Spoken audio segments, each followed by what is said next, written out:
કેમ છો મિત્રો? વાત કરવી છે આળસ અને પરિશ્રમની.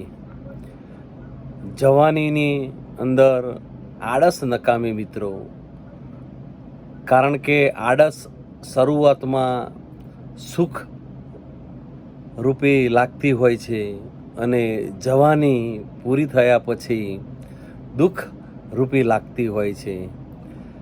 જ્યારે પરિશ્રમ જવાનીની અંદર દુઃખ રૂપી લાગતી હોય, પણ જવાની પૂરી થયા પછી સુખ રૂપી લાગતી હોય છે.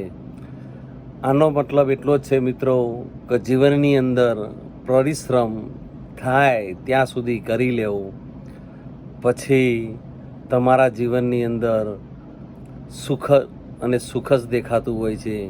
જ્યારે આળસની અંદર તમને પણ ખબર છે મિત્રો અને મને ખબર છે કે આળસ એ આરામદાયક જરૂર લાગતું હોય છે, પણ જ્યારે તમારી જવાનીના દિવસો પૂરા થાય પછી તમને સમજાતું હોય છે કે મારો જે કામ કરવાનો સમય હતો એ નીકળી ગયો.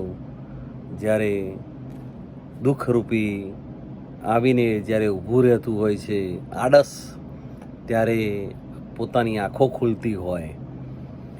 તો એવું ના થાય મિત્રો, તો જવાનીની અંદર પરિશ્રમ કરી લેજો, તો પાછળ જતાં સુખી થશો.